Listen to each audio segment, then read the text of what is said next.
자, 여러분 안녕하세요. 저번 시간에 이어서 우리 텍스트 19쪽에 김중권 씨가 말하는 21세기형 글쓰기 이 부분을 이어서 하겠습니다. 그래서 지금 이 내용을 아마 보면은 여러분들이 조금 공감도 하면서 또 뜨끔할 수도 있습니다. 왜? 지금 여기에 나와 있는 이런 형태로 학교 과제물 제시 때 한 사람들이 아마 많을 겁니다. 그죠? 일단 그 내용을 잠깐 보면요. 학생들에게 나는 늘 영감을 일으키는 기계적 절차가 있다고 가르친다. 그게 뭐냐고? 구글에 들어가 검색창에 낱말을 타이핑하고 엔터키를 치라.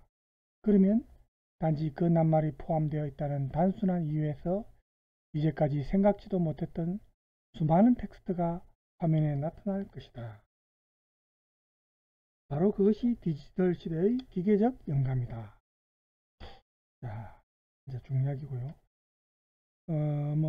여러분 공감하겠죠? 이렇게 얻은 기계적 영감은 당연히 기계적 글쓰기의 바탕이 된다. 일단 구글 검색창에 검색어를 친다. 검색된 문건들을 순서대로 읽어나가면서 쓸만한 자료는 복사해서 한글 파일에 옮긴다.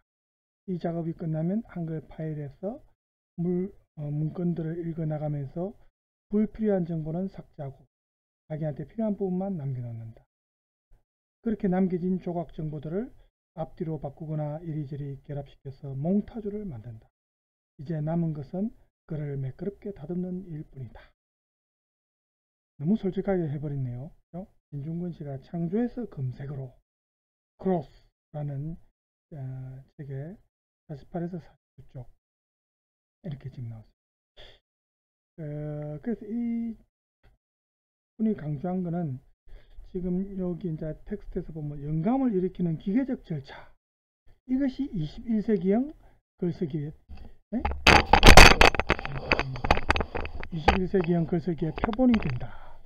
이렇게 이제 말을 했는데, 이 글 쓴 사람이 자기가 생각 못했던 그런 정보들을 이렇게 포털 사이트 검색을 통해서 이렇게 찾아보니까 수많은 글들이 쫙 나오니까 야, 이렇게 다양한 사람들의 관점에서 다양한 상상력이 있다구나. 참 이 포털 사이트가 참 도움이 많이 되는구나. 이렇게 생각을 한다는 겁니다. 이렇게 검색을 해서 얻는 정보가 물론 그 중에 일부 또 가짜뉴스도 있을 수 있고 검증되지 않은 정보도 있습니다. 그렇지만 허위 뉴스보다는 또 이제 어느 정도 신빙성이 있는 정보들이 물론 많겠지만 그래서 만약에 이게 논문이라든지 어떤 객관적 자료를 요하는 그런 글일 때는 이게 반드시 신빙성이 확보돼야 되니까 인터넷에 있는 글을 사실은 활용하면 조금 위험합니다. 그래서 논문이 아니고 그냥 일반적인 글, 수필이라든지 이런 글일 때는 문제가 안 되겠지만요. 그래서 이렇게 기존에 이런 인터넷에서 찾은 정보들을 자기가 필요에 따라서 이렇게 배치를 좀 달리 한다든지, 보통 이걸 이제 전문 용어로 혼성 모방이라는 말을 많이 하거든요. 이게 21세기형 새로운 글쓰기 방식, 이렇게 진중권 씨가 말해요. 그런데 사실은 이게 혼성 모방이라는 것은 포스트 모더니즘 이후의 어떤 서술 방식의 특징이기도 합니다. 여러분 포스트 모더니즘이라는 말을 많이 들었죠? 그 전에 이제 사조에서 예를 들면 뭐 고전주의, 낭만주의, 사실주의, 자연주의 앞에 여러 사조들이 있지 않습니까? 보통 사조들은 그 앞에 사조에 대한 어떤 저항으로 반대의 흐름으로 나타나는 게 그 다음 사조거든요. 그런데 이제 포스트 모더니즘은 앞에 사조의 반대라기보다는 앞에서 나왔던 예를 들어서 문학 작품 같은 경우는 뭐 근대 소설에서 어디서 본 듯한 그런 내용, 그런 내용들이 그 텍스트 안에 약간씩 모방하면서 혼재해 있다. 여기 이제 몽타주 기법처럼 섞여 있다는 겁니다. 그래서 똑같이 뺏기는 건 아니고 약간 패러디 해가지고 조금 비틀든지 이렇게 다른 방식으로 비유를 한다든지 그렇게 이제 글쓰기 방식이 문학 작품에서도 그런 작품이 이제 포스트 모더니즘 계열의 작품입니다. 예를 들어서 포스트 모더니즘 작품 중에 유명한 작품이 파트릭 쥐스킨드의 향수라는 작품이 있습니다. 여러분 혹시 들어봤습니까? 향수, 이제 여기서는 이제 향수는 뭐 고향을 그리는 그 향수가 아니고 우리가 몸의 냄새, 향기를 풍길 때 필요한 뿌리는 향수입니다. 향수, 어느 살인자의 이야기 이렇게 부제가 달려 있는데 영화로도 수년 전에 영화로도 나왔습니다. 그래서 이 파트릭 쥐스킨드의 향수라는 작품이 그 당시에 전 세계적으로 히트하고 전 세계 여러 나라 국가 언어로 번역되어서 나온 작품이고 또 영화로도 만들어졌습니다. 파트릭 쥐스킨드는 존 머시 이야기라든지 이런 작품이 있는데 여러분이 아마 한번 좀 들어봤을 겁니다. 그래서 이 사람이 조금 다작을 한 작가는 아니지만 성공한 작품이 몇몇 있는데 그 중에 하나가 이 향수고, 그래서 이 작품을 영화로 만드는데 사실은 애를 많이 먹은 게 이 작가가 굉장히 예민하고 조금 사교적이지는 않습니다. 은둔형 작가인데 영화화하는 것을 반대하다가 설득해서 한 15년 만에 설득해서 그 영화를 만들었다고 해요.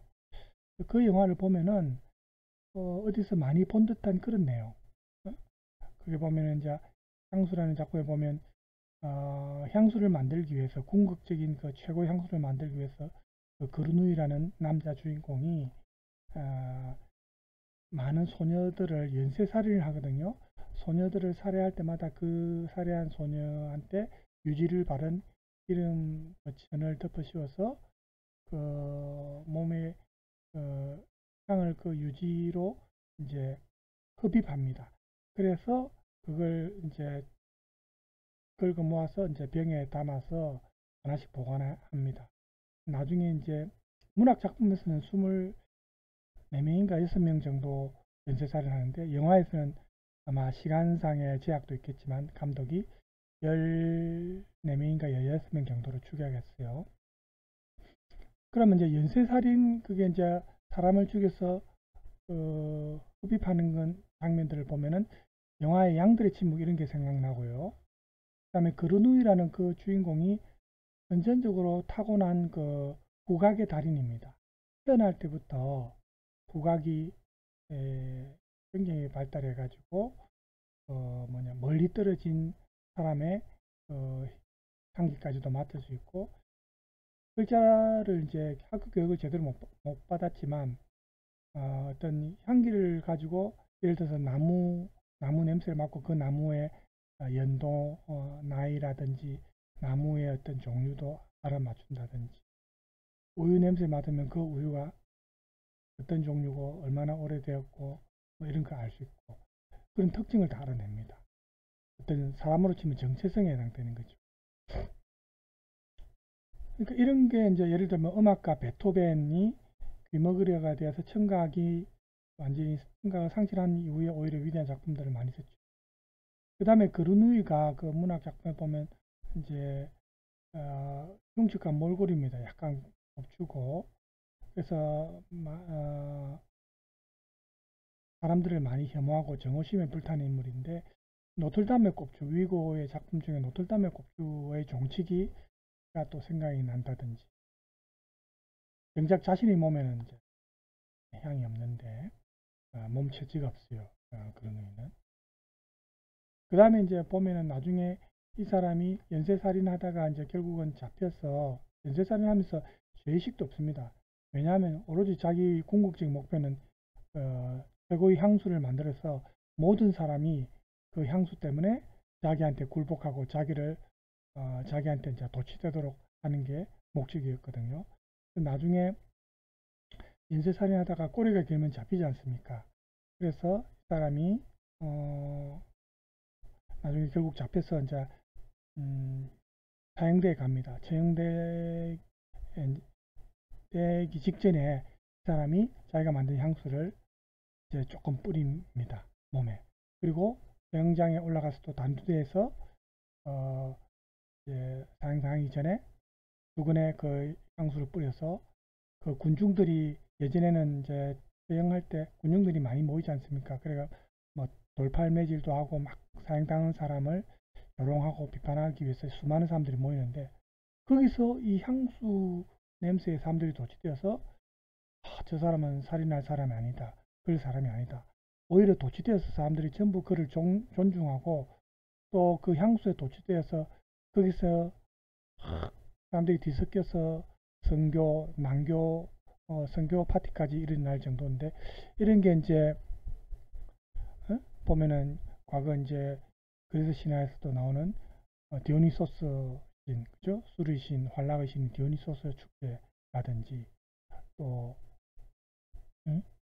그런 내용도 생각이 나고. 그러니까 이 작품을 보면 여러 가지 근대 소설이나 또 어떤 신화나 이전에 읽었던 그런 어떤 작품에서 영감을 받을 듯한 내용들이 많이 나옵니다. 그게 섞여 있어요. 이게 포스트 모더니즘의 특징이거든요. 그 이제 지금 여기서 이제 21세기형 글쓰기 해가지고 지금 혼성모방이라는 말이 나와서 제가 설명하다가 이제 조금 길게 했는데 이게 사실은 포스트 모더니즘의 특징입니다. 여기서는 21세기형 새로운 글쓰기 방식 이렇게 말을 했는데 결국 이제 뭐 같은 의미입니다. 그러니까 이게 마치 공장에서 뭘 찍어 놓는 똑같은 모양대로 찍듯이 이렇게 만들어 놓은 재료를 단순히 재구성하는 거죠. 그러니까 아까 말했던 그 포스트 모더니즘 소설도 마치 진열장에 진열해 놓은 것을 누구든지 자기가 이용하고 싶으면 가져가서 이용해도 된다.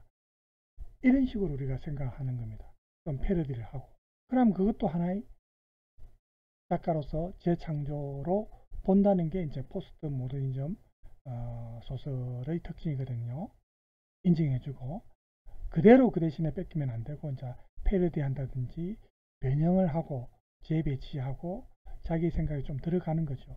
왜냐하면 이제는 앞서 나온 그 사조나 그 문학 작품에서는 너무 이제 우리가 독창적인 게 나올 만큼 다 나왔다는 거죠. 그래서 새로운 독창적인 사고를 요하는 그런 작품은 어렵다.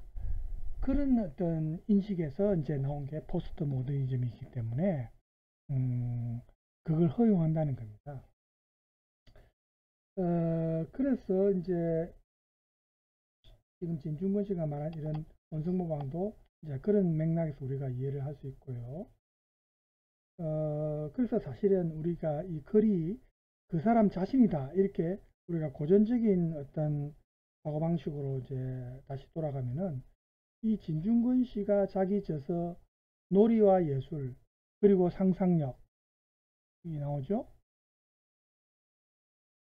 놀이와 예술 그리고 상상력 여기에서 보면 한 60% 이상을 자기가 이런 기계적 방식으로 글을 썼다고 고백을 했어요. 그러니까 그러면 이 사람의 글은 아무나 쉽게 흉내낼 수 없는 자신만의 새로운 인식을 담아내고 있는가? 그건 아니죠. 이 사람 문장이 검색을 통해서 많이 도움을 받았지 않습니까? 네. 그러니까 이 사람이 당대 현실의 문제에 대해서 수준이 높은 통찰을 보여주고 있다. 뭐 이런 말도 사실은 사람들이 하거든요. 그렇게 말하는 사람들을 이제 만약에 우리가 고려한다면은 이 사람의 글이 단순히 정보를 제조한 건 아니다. 이렇게도 또 볼 수 있답니다. 이게 사실은 참 우리가 애매한데 아까 말한 대로 패러디한 요소가 들어가면서 자기가 그 읽은 글을 그대로 인용 안 하고 재배치하고 이렇게 이제 어느 정도 자신의 생각을 반영했을 때 어느 정도 이런 평가를 받을 수 있겠죠. 그래서 똑같은 대상이라 하더라도 여기 나와 있죠. 어떠한 관점에서 바라보고 접근하는가. 이게 중요합니다. 예를 들어서 여기서는 이제 일본의 아쿠타카와 르노스케라는 사람의 이제 작품, 그리고 덤불속이라는 이거를 이제 토대로 해서 영화가 라쇼몽이라는 영화가 만들어졌는데, 이 구로사와 아키라 감독, 조금 유명한 사람이죠.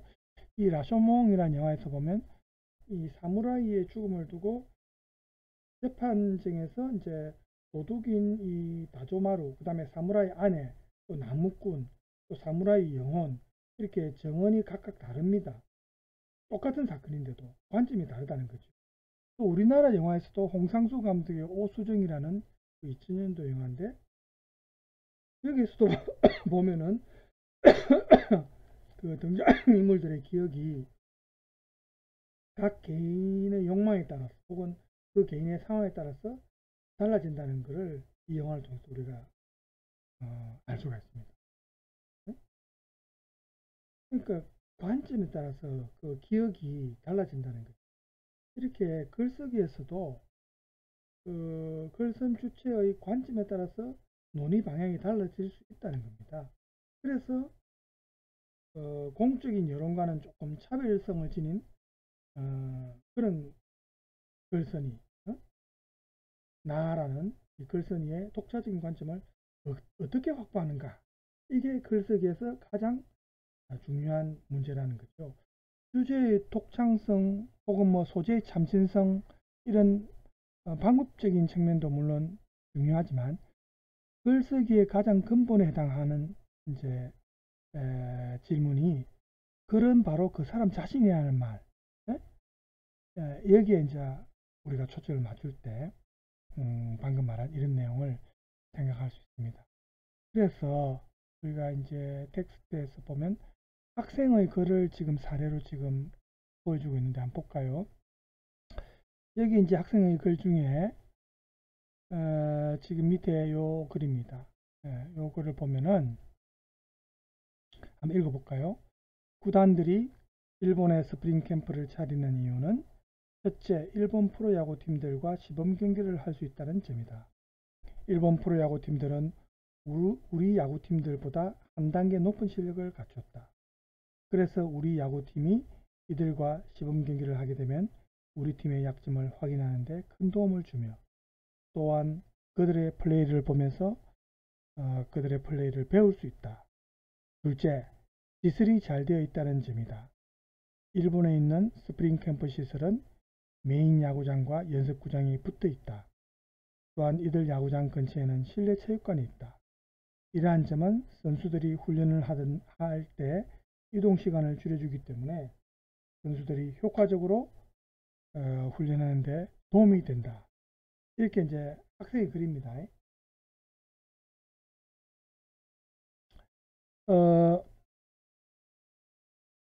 이게 또 이제 이 글을 읽어보면은 우리가 이제 지금 이 과목도 마찬가지고 첫 주 교과목 소개 이런 거 할 때 표절 예방 교육 이런 걸 하지 않습니까? 반드시 사실은 또 하게 돼 있고요. 이런 것도 이제 표절 예방 교육을 왜 하냐면, 그만큼 어떤 사람의 글, 그 사람만의 어떤 창의성, 이게 중요하고 그런 어떤 권리를 보호하기 위해서입니다. 그죠? 그런데 여기 이 학생의 글을 보면은 우리나라 프로야구 구단이 보통 스프링 캠프를 일본에서 많이 했습니다. 요즘은 어떤지 모르겠지만 예전에는 그랬어요. 그래서 표면적으로 이제 그 이유를 이제 논리적인 근거, 보통 논거를 하죠. 여기서 보면은 두 개죠. 그런데 이게 나중에 찾아보니까 학생의 관점이 아니고 야신 김성근 꼴찌를 1등으로 하는 글에서 발췌했습니다. 본문 내용에서 그대로 284쪽에 있는 글을 그대로 옮겨 놓았답니다.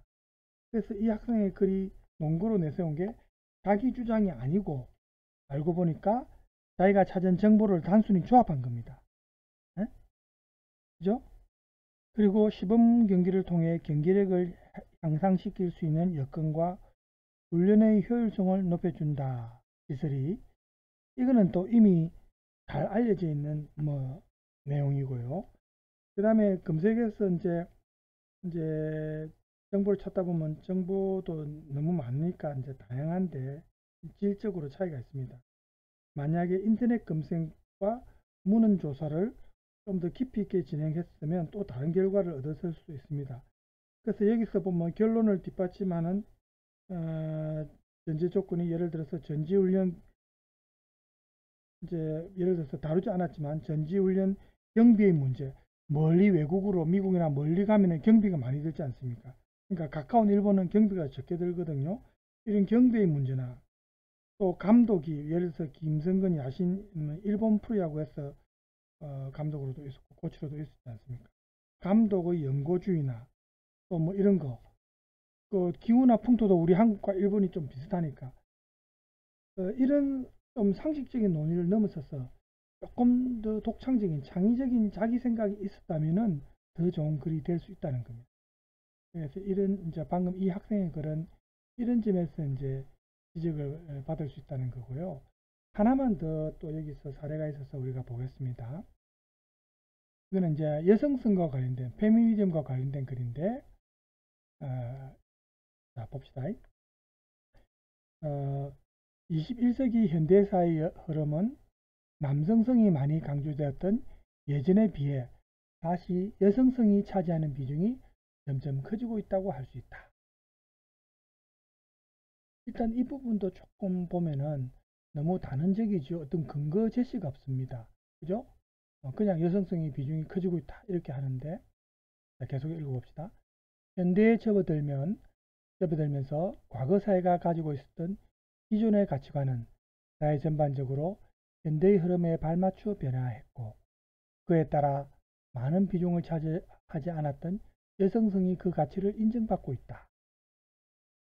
현대사회는 투박하고 거칠고 융통성 없는 남성성의 성격에서 여성성의 섬세함과 유연성이 있고 민첩한 성격의 필요성을 절감하게 된 것이다. 이런 것도 좀 단언적인데, 남성의 입장에서 여기에 또 반론을 제기할 여지가 충분하거든요. 자, 계속해서 읽어봅시다. 그 예로 호주제 폐지에 관련된 것이 있다.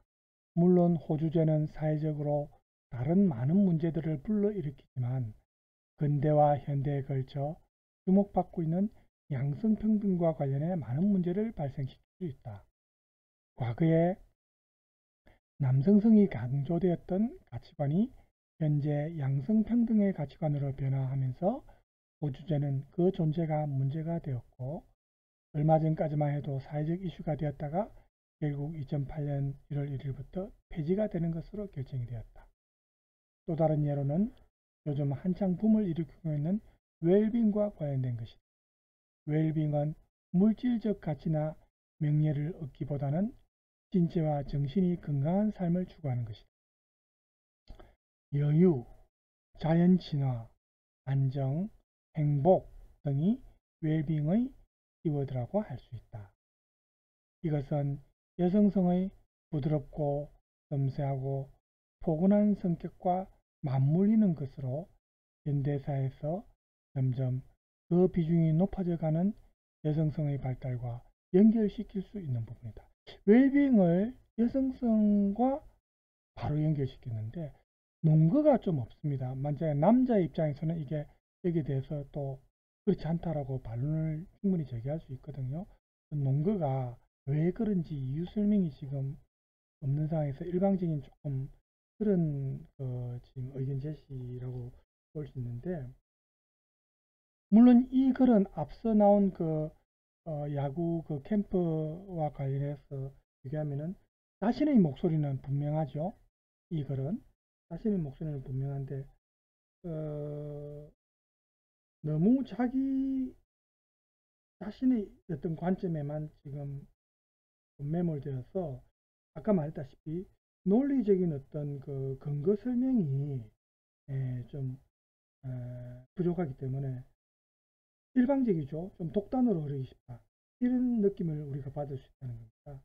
이 글을 읽는 독자가 이 글 쓴 사람의 생각에 물론 같은 여성으로서 동조하는 사람도 있겠지만 또 이 내용에 반대하는 사람도 있거든요. 그런 사람들의 입장도 고려를 해야 되는 겁니다. 자기의 이 글을 쓴 사람의 생각이 강하게 표출되는 그런 글이면은 그만큼 반대측 입장에 있는 사람들은 반발이 또 클 수 있다는 겁니다.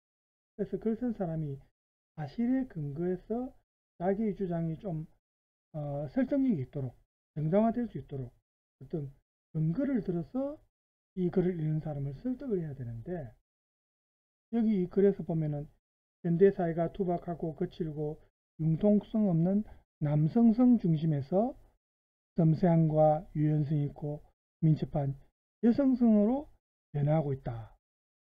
그렇게 말을 하는데, 그 사실을 호주제 폐지하고 웰빙 열풍을 사례로 들었습니다. 그죠? 그런데 이 남성성과 여성성에 대한 의미 규정이 일단은 분명하게 안 드러나고요. 과거에는 남성성, 현재는 여성성, 이렇게 단정 짓는 것도 사실은 좀 논거가 부족해요. 현재는 여성성, 이렇게 단정 지을 수는 없는 거죠. 현재는 복합성이죠. 남성성과 여성성의 복합성인데, 아직도 남성성이 조금 더 비율이 좀 높다고 볼 수 있고요. 물론 과거처럼 완전한 가부장적 그런 사회는 아니지만, 그리고 웰빙을 지향한다는 것이 여성성이 발현된 것이다, 이런 관점이 지금 많이 나오는데, 이것도 좀 충분한 어떤 논리적 근거가 좀 부족합니다. 읽는 사람의 공감을 얻으려면은 이렇게 이제 커뮤니케이션 하기 위해서 이 글을 쓴 사람이 독자와 커뮤니케이션 하기 위해서는 논리적인 어떤 근거가, 타당한 근거가 있어야 되는데, 이 글을 쓴 사람의 관점만 부각시키고 논거가 부족하다는 게 이 글의 단점이라고 볼 수 있습니다. 그죠? 그래서 이제 자기만의 색깔이 필요하긴 하지만 그거를 상대방이 수긍할 수 있도록 글을 써야 된다는 거죠. 우리가 대학 교양교육에서 이렇게 의사소통 능력을 습득하기 위해서, 커뮤니케이션을 위해서 이 창의적 글쓰기를 강조하는데, 이 대학에서 요구하는 학문의 기초 능력, 그죠? 그리고 결국에는 자기의 정체성을 확립해서 지식인으로서, 교양인으로서 어떤 자질을 함양하는 게 이제 결국은 이런 강좌가 추구하는 목표인데, 이 글쓰기 능력이 분명히 우리 현대사회에서 어떤 불확실성을 이겨낼 수 있는 어떤 자기만의 견고한 어떤 관점을 확보할 때 사실은 굉장히 중요합니다. 그죠? 앞으로 인공지능이 지배하는 사회에서 특히나, 그죠? 이 창의적인 글쓰기는 인공지능이 할 수 없는 분야 중에 하나가 이제 아직까지는, 그죠? 나중에 또 이것도 어떻게 될지 몰라요.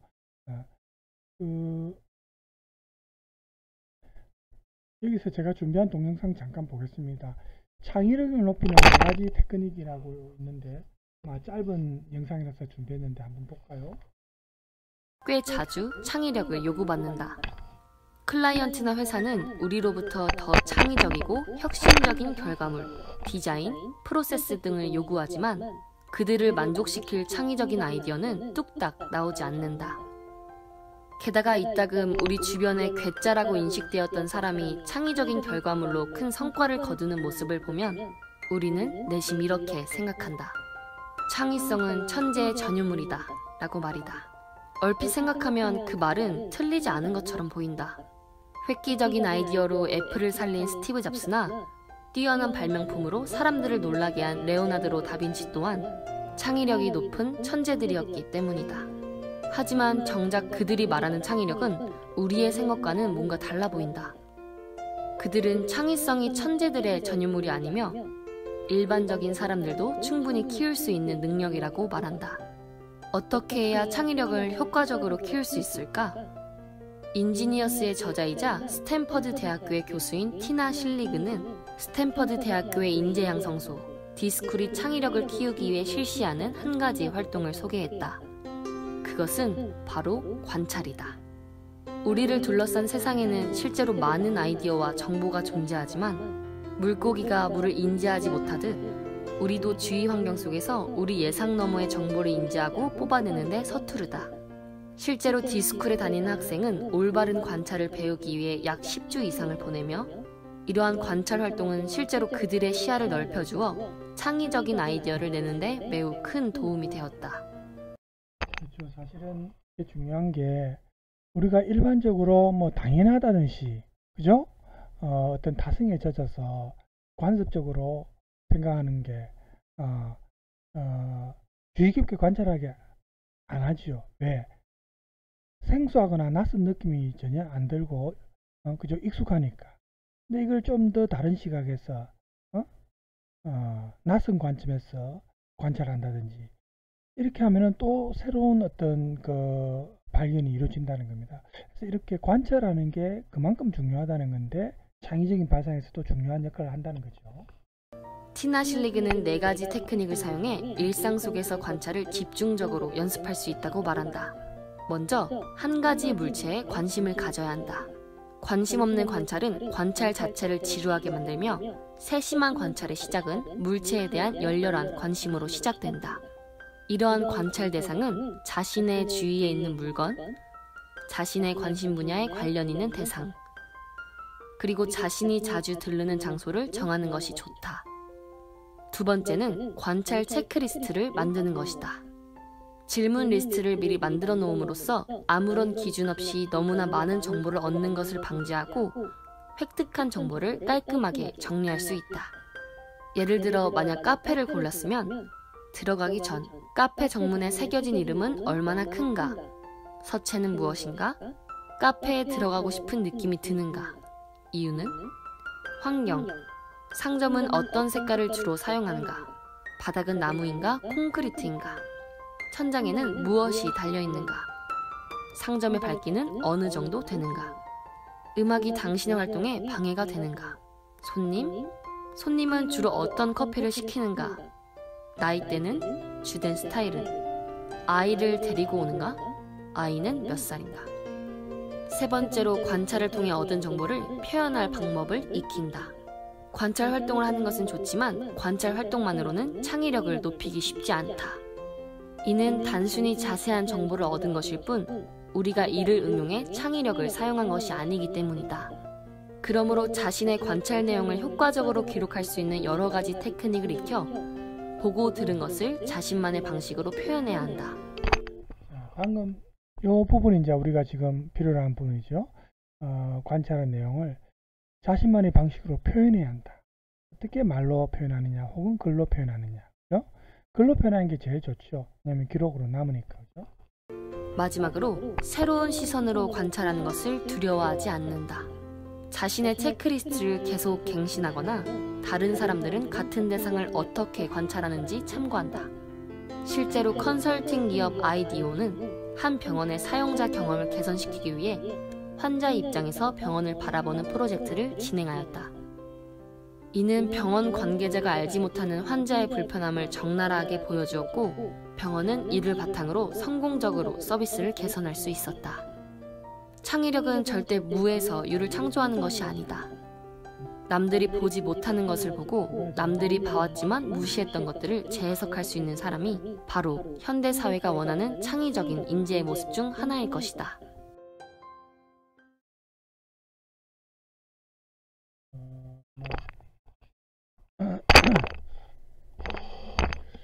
우리가 또 교재만 또 계속 보면 여러분들 좀 귀여울 수도 있고 해서 제가 한 번씩 이제 이렇게 짧은 동영상, 너무 길면 또 곤란하고요. 한 번씩 이제 들려드립니다. 그래서 이제 우리 텍스트에 보면은 이제 또 이런 표현이 있습니다. 여기 보세요. 여기 나와 있죠. 창의적 행동이 작은 모자에서 커다란 토끼를 끄집어내는 마술사의 묘기와 닮았다. 스티븐 나흐마노비치라는 사람이 한 말입니다. 번역은 이상원 씨가 했고요. 이 말을 보면은 역시 창의성이 우리 이 글쓰기 분야도 그렇지만 현실에서 우리 현실 사회에서 뭔가 새로운 가치를 창출한 능력, 우리가 방금 동영상에서도 보지 않았습니까? 그죠? 그래서 이렇게 만약에 이제 여기 표현을 비유를 했는데 원고지가 감옥에 비견될 만큼 글쓰기가 만약에 두렵다면은 어? 너무 극단적인 비유를 했네요. 원고지가 감옥에 비유된다는 거죠. 이런 사람한테 창의적 글쓰기를 요구하면 얼마나 이 사람이 괴롭겠습니까? 그죠? 그러니까 뭐 여기 비유적으로 원고지 칸에 집을 짓고 두터운 벽을 쌓아 세상과 단절하는 게 차라리 낫다. 이 사람은 그렇게 생각할 수도 있답니다. 그러니까 대학에 입학하기 전까지 자유롭게 자기의 생각을 담은 글을 써본 경험이 여러분들 별로 없죠. 예, 거의 없는 그런 이제 입장에서 최근에 쓴 글 3편을 예로 들어 자신의 글쓰기가 지닌 문제점을 이야기해보자. 뭐 혹은 스스로 주제를 정해서 창의적으로 한 편의 글을 써보라. 만약 이렇게 과제를 낸다면은 앞이 캄캄할 거 아닙니까? 더군다나 지금 여기서 제일 어려워하는 게 여러분들이 스스로 주제를 정해라. 스스로 한 경우가 거의 없는 여러분들한테 스스로 주제까지도 스스로 정해라. 이렇게 해버리면은 정말 난감합니다. 그죠? 예, 당황하게 되는 거 아닙니까? 거의 뭐 언어 폭력이고 과제 폭력이 되어버립니다. 그래서 수강생들이 이렇게 주제 선정부터가 이때 어려운데 그 담당 교수가 주제를 정해주면 조금 낫는데 스스로 주제를 정해라 해버리면은 이거는 굉장히 당황합니다. 그 관련해서 이제 뒤에 내용이 있어서 제가 잠깐 볼까요? 한번 읽어볼까요? 길은 그 자체만으로는 가능하지는 않다. 누군가의 발길이 닿아야 숨을 쉬는 존재가 길이다. 그런 점에서 길은 그곳에 이런 모든 사람들의 온기를 머금고 있는 특별한 공간이다. 시와 소설이 이곳 어디쯤에선가 태어난다. 비유를 한 거죠. 시와 소설은 사람의 삶에 기대어 저희는 숙명을 안고 있으며 그 삶은 집을 나와 집으로 돌아가는 순환의 얼개로 짜여 있다. 그러나 길은 집을 나와 집으로 돌아가는 시간 동안 사람들의 삶을 기억한다.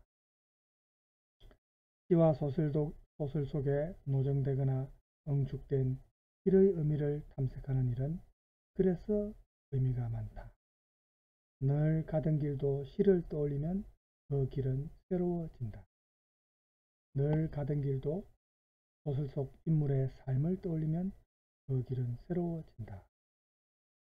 지도상의 길은 모두 같지만 의미상으로 모두 똑같은 길은 없다. 시와 소설은 그런 점에서 새로운 사유를 낳는 혹은 여정의 단조로움에서 벗어나게 해주는 시간의 은혜 틀과도 같다. 아주 좋은 비유네요. 또한 길은 시인과 소설가들에게 고통, 환희를 제공해주는 산파와도 같다. 산모한테 비유했어요. 아기를 낳을 때 고통과 동시에 또 자기 자식이 생기니까 환희도 있죠. 이 동시에 느끼는 겁니다. 육체적으로는 고통이지만 생각은 얼마나 또 환희에 차 있겠습니까? 자기 이세가 태어났죠. 산파와도 같다. 지금 여기서 이제 인용한 글은 임동원 씨의 서문인데 한국의 길, 가슴을 흔들다라는 책에서 발췌한 내용입니다. 우리나라의 이제 한국의 길, 그죠? 가슴을 흔들다. 이 책에서 나왔습니다. 여기서 길을 인생에 비유했어요. 근데 이게 사실은 길을 인생에 비유한 거는 좀 굉장히 어떻게 보면 천편일률적인 그런 생각입니다. 그죠? 그런데 거기에서 머무르지 않고 이거를 쭉 읽어보면 어떤 표현이 나옵니까? 아까 표현 중에 새로운 사유를 낳는 혹은 여정의 단조로움에서 벗어나게 해주는 시간의 그네털. 이 표현 보세요. 이런 게 굉장히 문학적이면서 우리 사고의 방향을 또 좀 더 넓혀주는 표현이죠.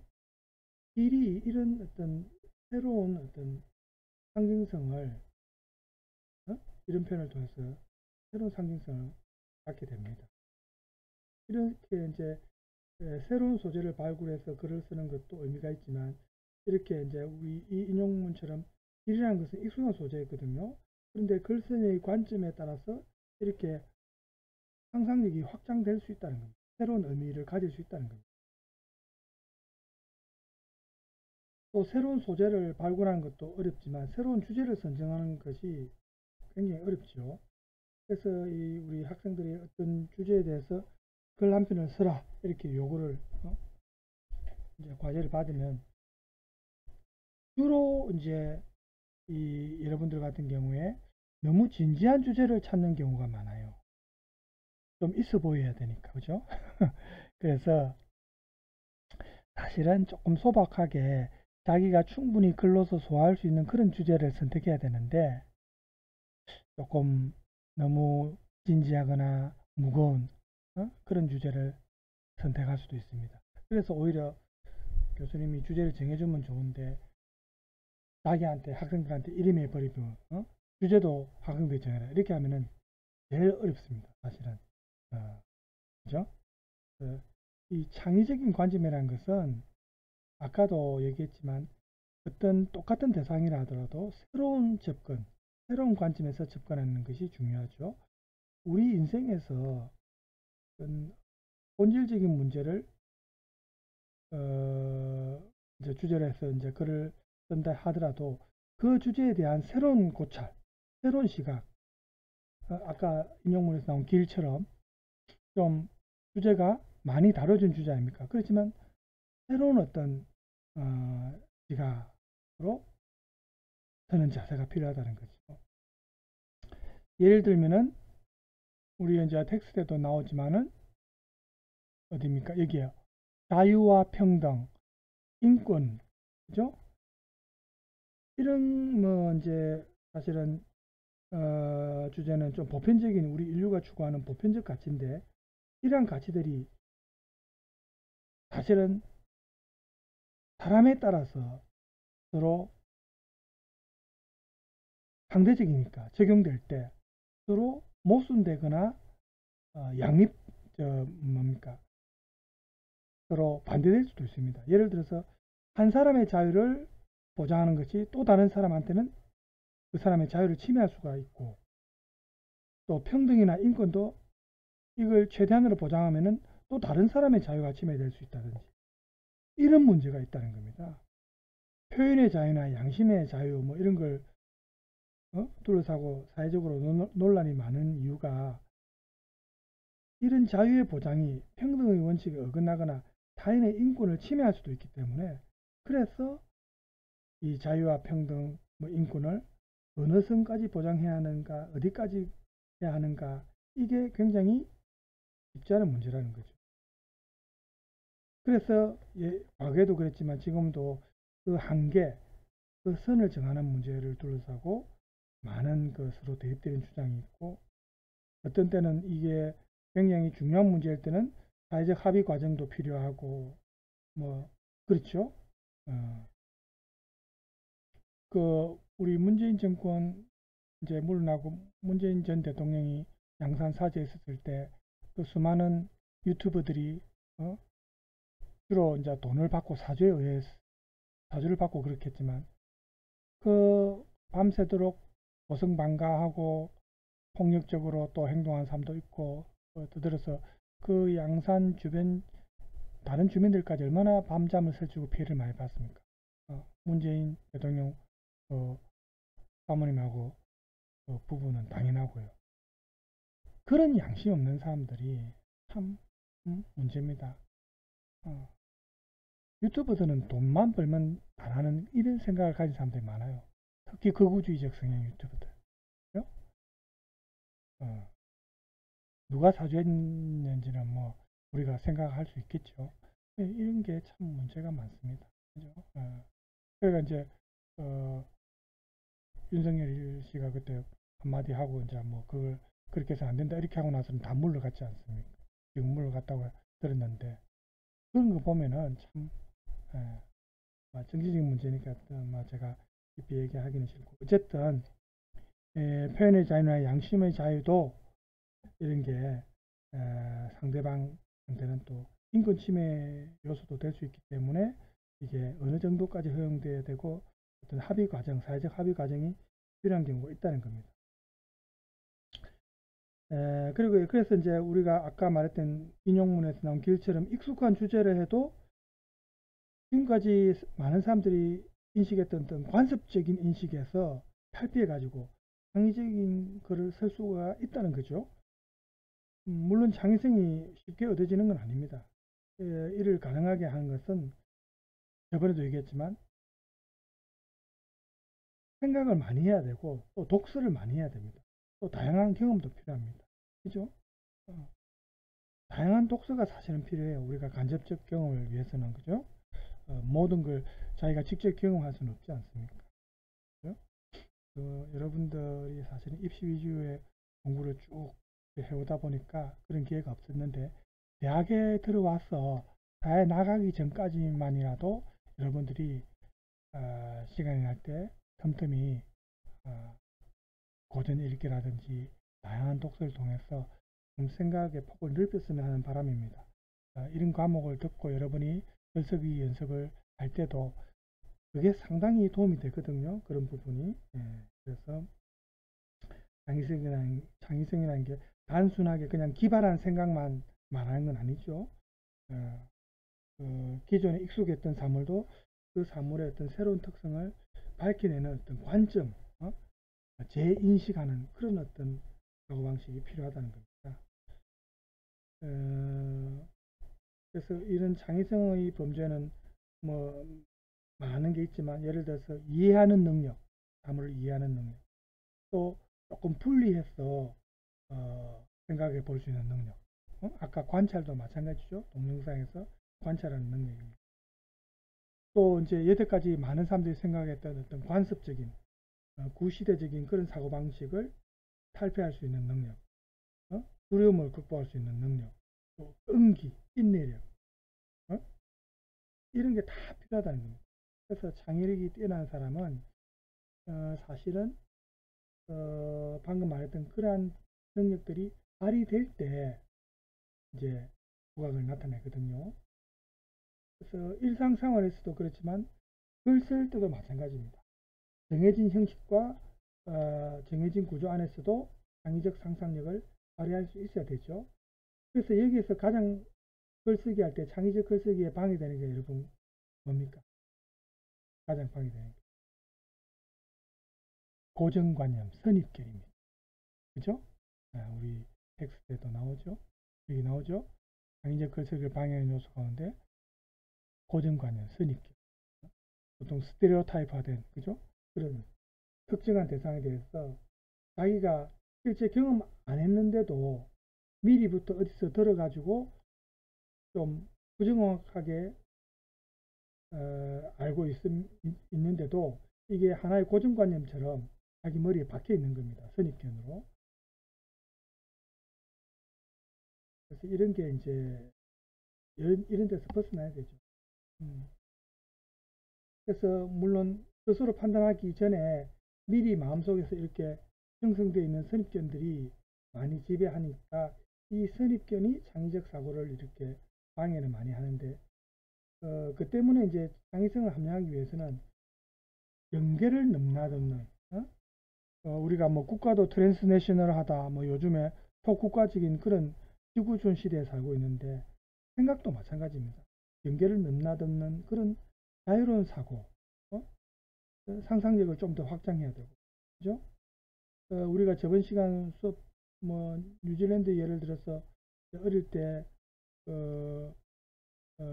학생들 그 초등학교 교육 할 때 브레인스토밍이라는 교육을 잠깐 봤죠.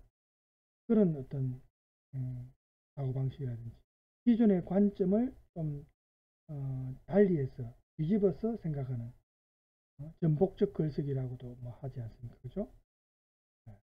그래서 이런 점을 통해서 이제 새로운 문제의식을 찾아내서 그 사물의 본질에 좀 더 새로운 인식을 이끌어낼 수 있는 이런 게 이제 결국은 열린 생각이고 창의적 사고를 할 수 있는 방법이죠. 이론적으로는 이제 이렇게 우리가 알고는 있는데 문제는 실제로 글을 쓸 때 이게 실행이 돼야 된다는 거죠. 이런 선입견에서 벗어날 수 있는, 그죠? 이게 사실은 많은 연습이 필요합니다. 그죠? 글 쓰는 것도 많은 연습이 필요하고, 이제, 그런 걸 이제 우리가, 지금 이론적인 부분을 하고는 있지만, 나중에 실전과 관련해서 이제, 해볼 건데, 그때 여러분들이 또 많은 연습이 필요하다는 것을 여러분들이 이제 미리 준비를 하시기 바랍니다. 오늘 지금 시간상으로 벌써 50분이네요. 오늘은 텍스트가 딱 맞게 끝나네요. 26쪽까지 오늘 했습니다. 다음 시간에는 새 세기, 새 글쓰기 27쪽이죠. 이 부분을 하도록 하겠습니다. 시간이 빨리 갑니다. 자, 오늘 수업 여기서 마치겠습니다. 수고 많았습니다.